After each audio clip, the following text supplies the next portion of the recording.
예수님께서 행하신 놀라운 기적을 본 후 많은 사람들이 예수님을 따르기 위해 모입니다. 아마도 예수님의 기적 중에 클라이막스는 아마도 오병이어의 기적이 될 것입니다. 그러나 예수님은 오병이어의 기적이 사람들을 변화시키지 못함을 분명하게 말씀하셨습니다. 예수님께서는 그들이 따르는 것은 떡을 먹고 배부른 까닭이라고 말씀하셨습니다. 예수님을 따르는 것은 떡을 먹고 배부르기 위함이 아니라 자기를 부인하고 십자가를 지는 것입니다. 그것이 바로 제자입니다. 그것을 모르고 예수님을 섣불리 그냥 오병이어의 기적을 보고 예수님을 섣불리 따른다고 결정한 후에 중도에 포기한다면 그것은 어리석은 일이 될 것입니다. 그래서 예수님은 그들을 향해서 이런 말씀을 하신 적이 있습니다. 누가복음 14장 28절 말씀입니다. 제가 읽어드리겠습니다. 너희 중에 누가 망대를 세우고자 할진대 자기의 가진 것이 준공하기까지에 족할는지 먼저 앉아 그 비용을 계산하지 아니하겠느냐. 이 말씀은 예수님을 따르는 삶의 과정 중에 순탄한 일만 있지 않을 것을 말씀하신 것입니다. 제자도의 대가, 제자도가 무엇인지 모른 채 떡을 먹은 후에 그것이 좋아서 예수님을 따른 사람들은 끝까지 주님을 따를 수 없습니다. 오늘 본문은 사무엘상의 마지막 본문입니다. 사울 왕과 그의 세 아들이 전쟁에서 죽게 되고 오늘 본문은 그가 죽은 후에 그에 대한 장례 절차를 기록하고 있습니다. 전쟁에서 승리한 블레셋 사람들은 그 당시 고대 근동의 가나안의 전통에 따라 전리품을 가지기 위해 이제 시체들 사이를 누비고 있습니다. 시체들 사이를 누비면서 무언가라도 하나 건질 수 있는 것이 없나 전리품을 찾던 중 그들은 사울 왕과 그의 세 아들을 발견하게 됩니다. 그 아들들의 사울 왕과 그의 아들의 죽음을 보자 그들은 자신의 이 승리를 알리기 위해 사울 왕의 머리를 베고 온 블레셋 영토를 순회합니다. 사울 왕과 아들들의 시체는 벳산 성벽에 못 박아서 전시합니다. 이 벳산 성벽은 이스라엘과 요단 계곡이 만나는 곳인데 양쪽 두 나라의 교통의 요충지입니다. 그러니까 블레셋 사람들뿐만 아니라 이스라엘 사람들이 전쟁에서 패한 사울 왕과 그의 세 아들이 어떻게 되었는지를 분명하게 보여주고 싶어서 그렇게 시체를 벳산 성벽에 매달아 둡니다. 이 비극적인 결말 앞에 저는 어떻게 끝내는가라는 제목으로 하나님의 은혜를 나누고자 합니다. 첫 번째로 어떻게 시작하느냐가 중요한 것이 아니라 어떻게 끝내는가가 중요합니다. 어떻게 시작하는 것보다 어떻게 끝내는가가 더 중요합니다. 사울 왕의 시작은 너무나 좋았습니다. 그는 유력한 가문에서 태어났고 그리고 준수한 자였으며 그가 다른 사람의 어깨 위보다 높았고 그리고 예언의 은사도 선물로 받았습니다. 왕권 초기에는 전쟁에서 계속 승리하였고 그리고 다른 사람을 포용할 수 있는 포용력을 가진 왕이었습니다. 그러나 사울 왕의 결말은 누구보다도 비극적입니다. 어떻게 시작하는 것보다 어떻게 끝내는가가 더 중요함을 보여줍니다. 블레셋은 지난 40년 동안 쌓아왔던 이스라엘 왕을 죽였으니 기뻐했지만 이스라엘은 블레셋의 기쁨이 바로 이스라엘의 슬픔입니다. 이스라엘의 첫 왕이 블레셋의 첫 트로피가 되었습니다. 사울 왕은 좋게 시작했지만 그러나 그의 결말은 비극적으로 끝났습니다. 뉴멕시코주에 보면 존 베이커 초등학교가 있습니다. 존 베이커는 사람의 이름입니다. 근데 그는 유명한 정치가도 아니고 그렇다고 아주 엄청난 부자도 아닌 그냥 운동선수입니다. 한 운동선수의 이름을 따서 초등학교가 그 이름을 지었습니다. 그에 대한 이야기는 이렇게 시작됩니다. 존 베이커는 고등학교 때 달리기를 너무 하고 싶어서 육상 클럽에 들어가고 싶었습니다. 그런데 그는 너무 키가 작고 그리고 너무나 약해서 받아주지 않자 그가 운동에는 전혀 관심이 없는 아주 튼튼한 키가 큰 친구를 내가 데려오겠다.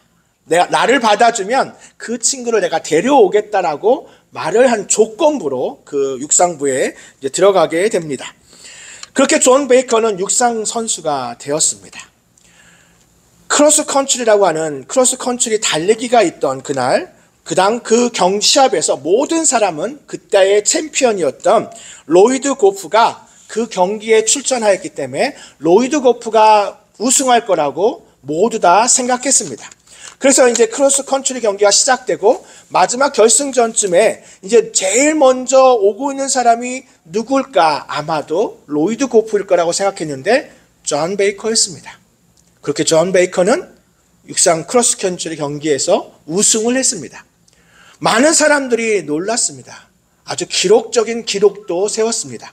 그런 기록을 세운 후에 경기의 기록을 세운 후에 사람들이 존 베이커에게 물어봤습니다.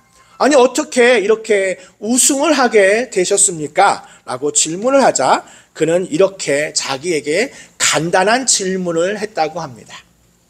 내가 달리면서 앞에 있는 주자를 보면서 나는 지금 최선을 다하고 있는가? 그렇게 한 선수를 앞지른 후에 또 다른 앞에 있는 선수를 보며 나는 지금 최선을 다하고 있는가? 그렇게 물으면서 최선을 다하도록 방해할 것은 아무것도 없다고 다짐하며 그렇게 경기에 임했습니다.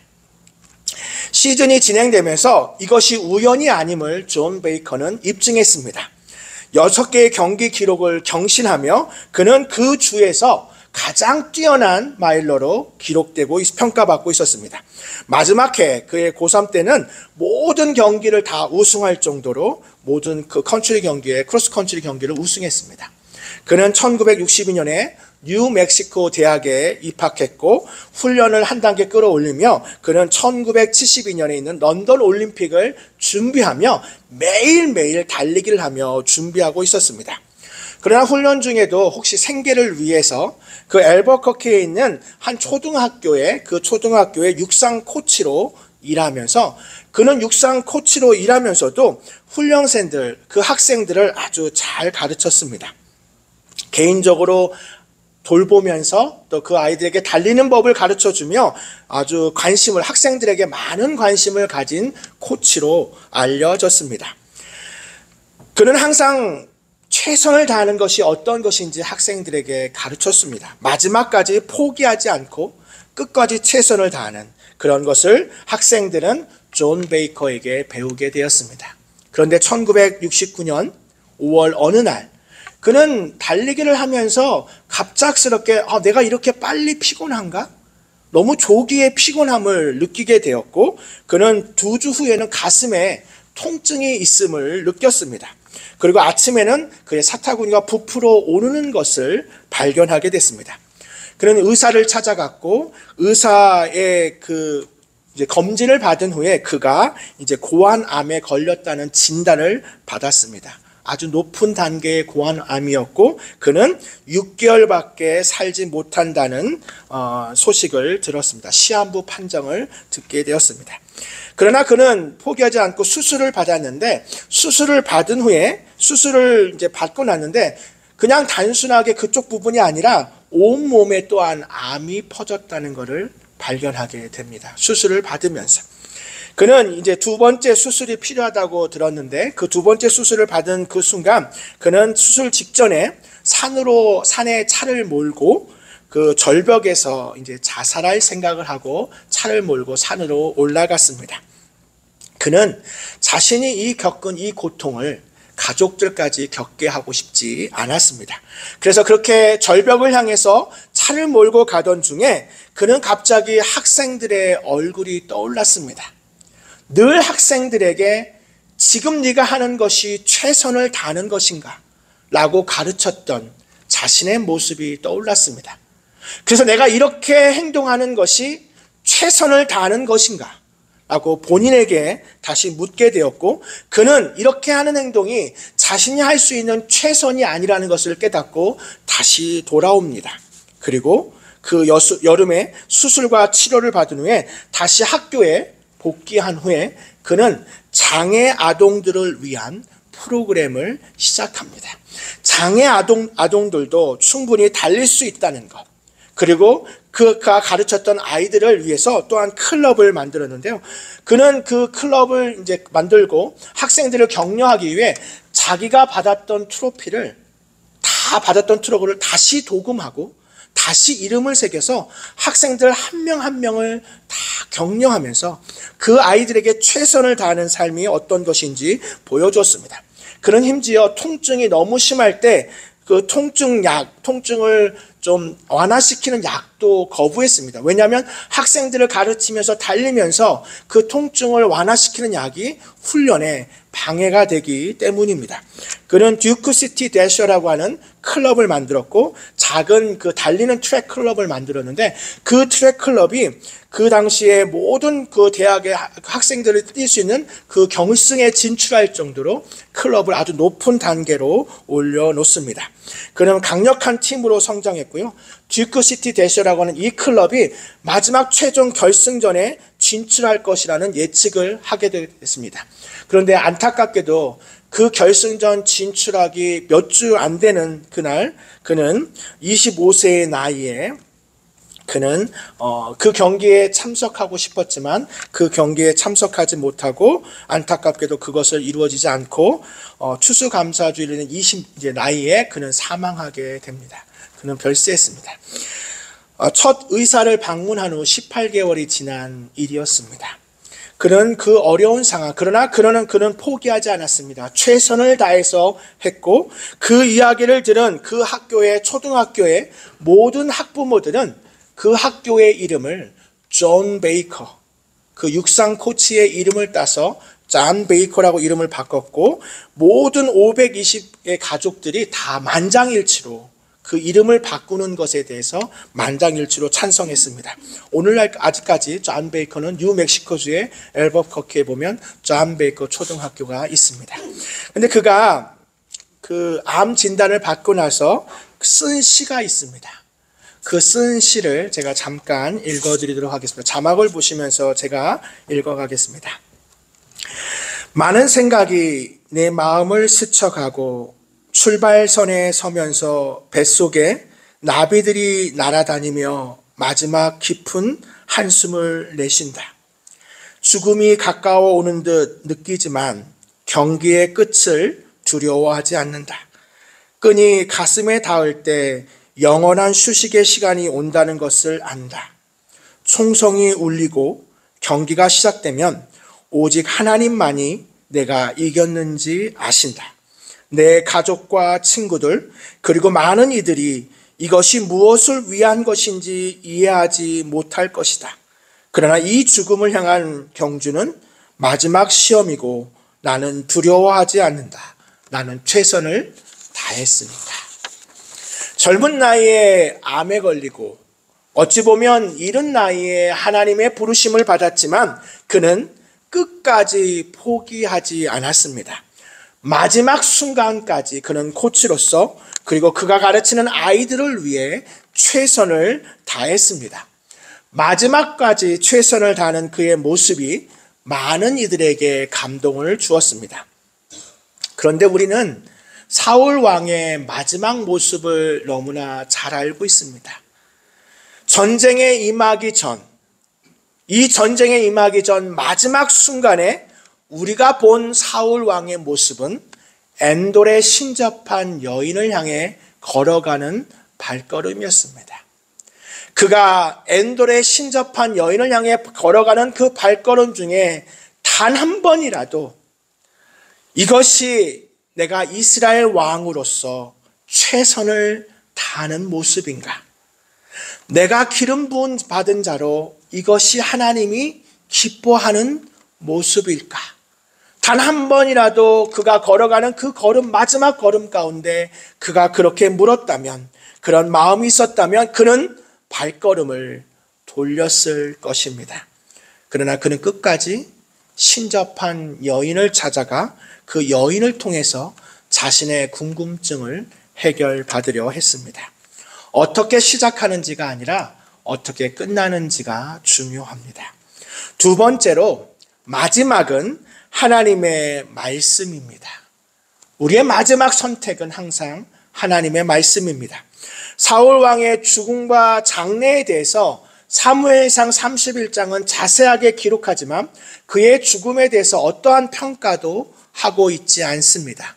그러나 제가 지난주에 말씀드린 것처럼 그의 죽음을 기록하고 있는 또 다른 역대상 10장 13절 말씀에는 그가 죽은 것은 여호와께 범죄하였고 하나님 여호와의 말씀을 지키지 아니하였기 때문이라고 기록하고 있습니다. 사울 왕은 하나님의 말씀을 지키지 않고 불순종했습니다.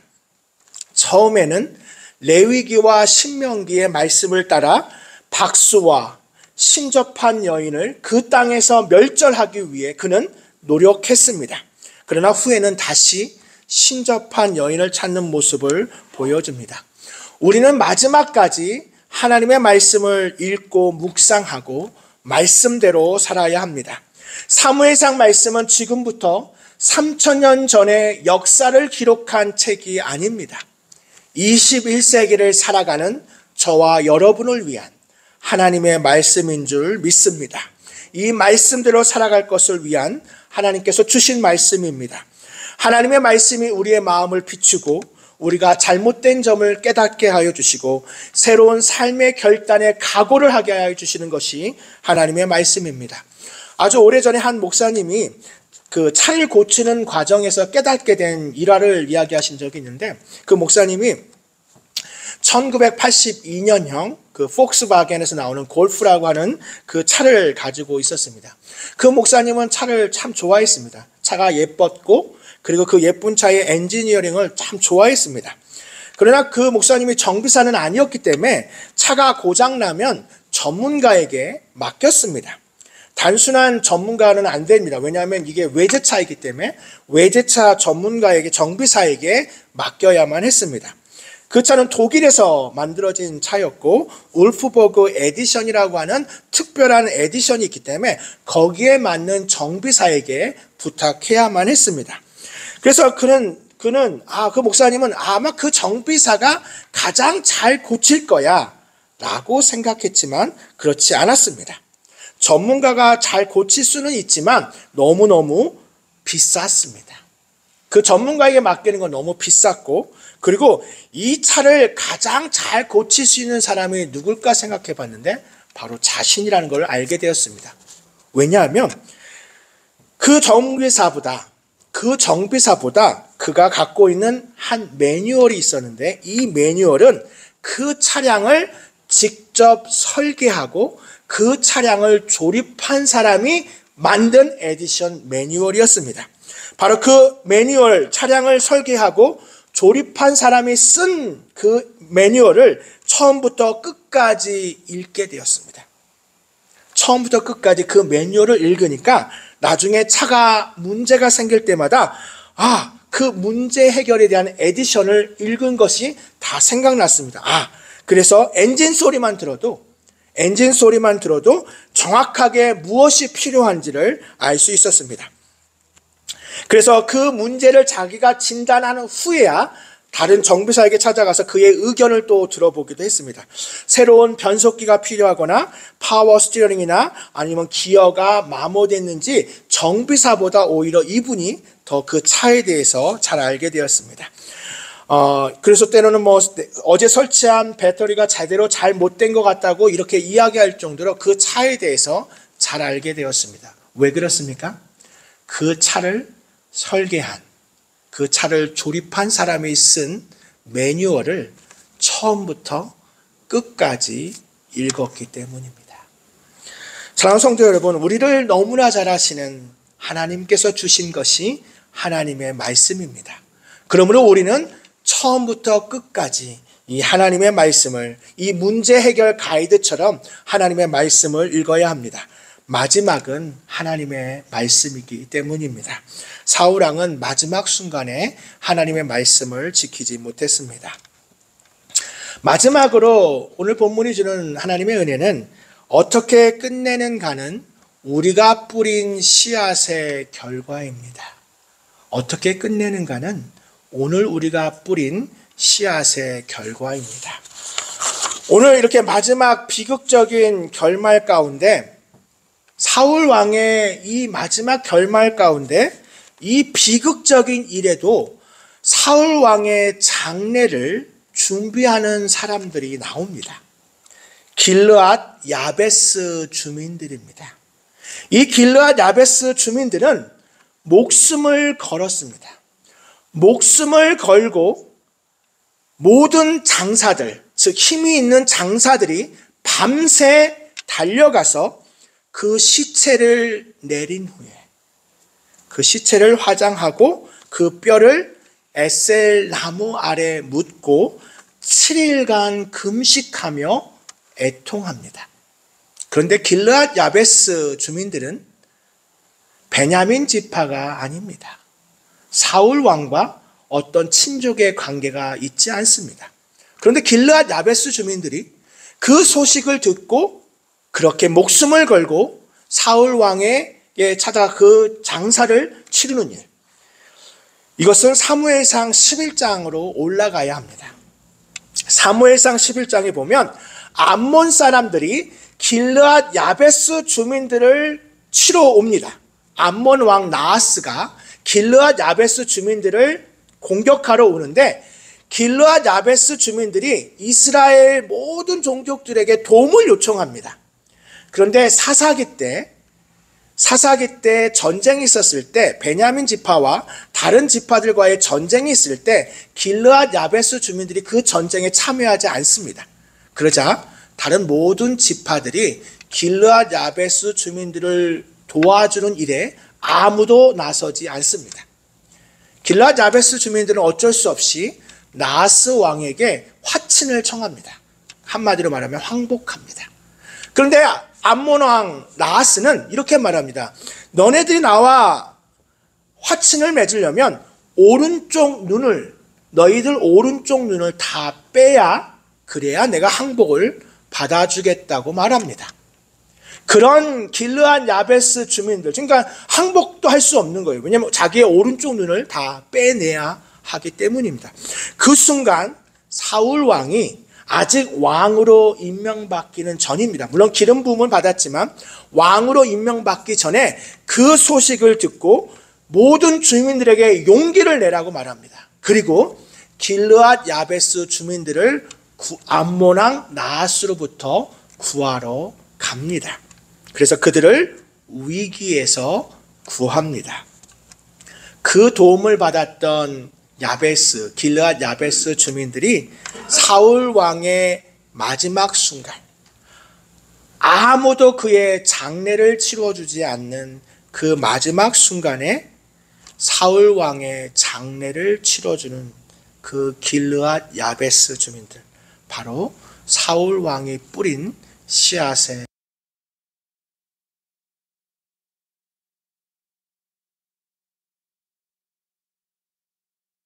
보면서 아주 좋은 글을 쓴 적이 있는데, 제가 그 글을 읽어본 적이 있습니다. 사과는 여러 과일의 샐러드로 사용합니다. 빨간색 사과, 또 여러 색깔의 사과를 다채롭게, 그 샐러드를 다채롭게 합니다. 그런데 그 저자가 한 번은 그 샐러드 안에 있는 사과를 보면서 곰곰이 생각을 했습니다. 한때 내가 이렇게 깎고 있는 이 사과는 한때는 나무 위의 꽃 봉우리였습니다. 한때는 차가운 젖은 땅의 한 씨앗이었습니다.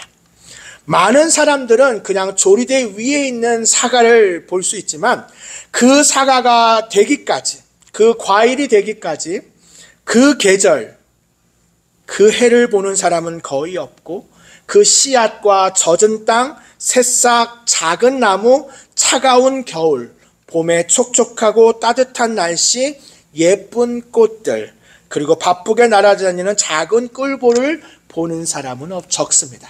우리는 그냥 지금 있는 조리대 위에 놓여진 사과만 보지만 그 사과가 이 조리대까지 오기까지의 수없이 많은 과정, 건조하고 더운 여름 자라는 사과 성숙되는 과정, 익어가는 과정, 또 수확하고 또 그리고 그 일부 사과를 만드는 모든 과정, 다른 사과는 나무에서 떨어져 썩게 되고 또 다른 사과는 파이용으로 껍질이 벗겨지기도 하고 또 겉보기에는 잔인한 가지치기와 여분의 부분을 가지치기를 하는 그 자르는 과정을 다 거친 후에 마지막 사과를 씻고 난 후에 그 샐러드에 올려져 있는 그 사과, 많은 사람들이 이러한 과정을 보지 못하게 됩니다.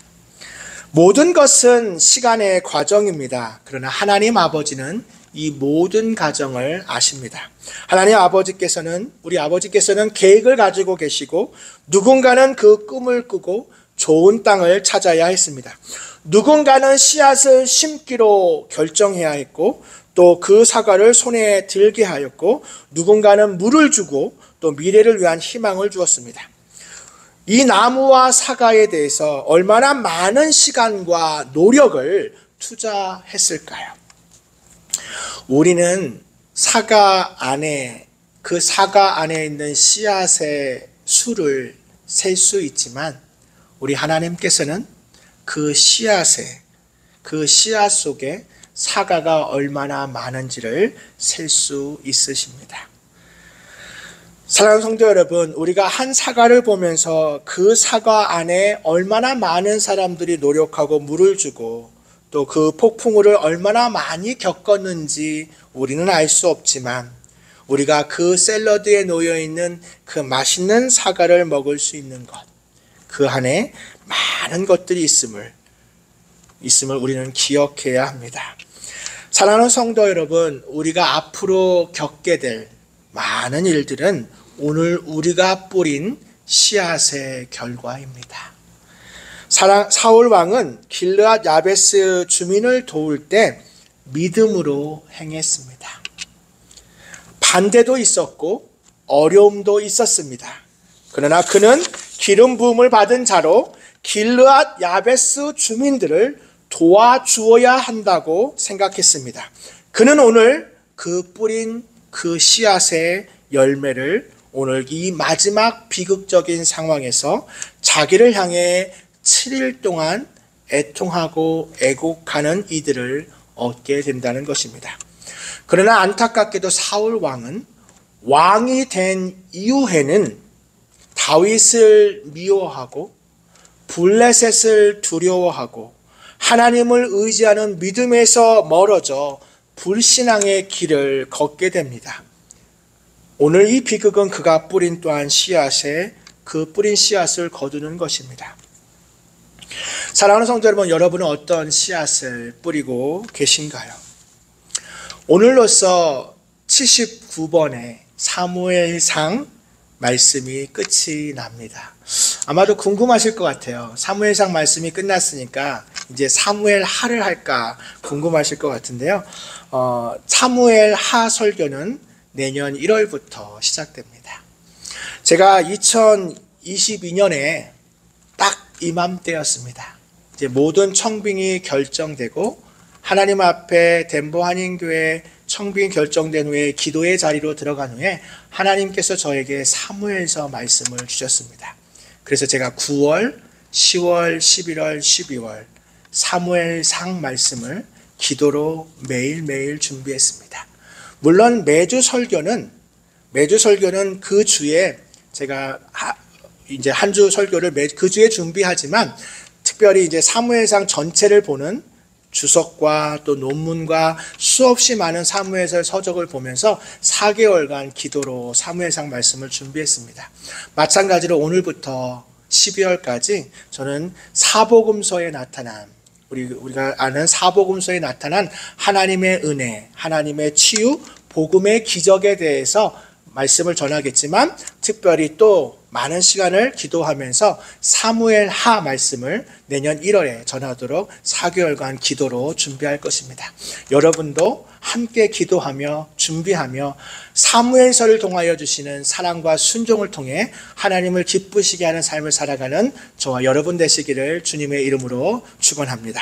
기도하겠습니다. 사랑의 하나님, 지난 1년 9개월 사무엘상 말씀을 통해 사랑과 순종을 배우게 하여 주시고 말씀대로 살아가는 축복을 알게 하여 주시니 감사합니다.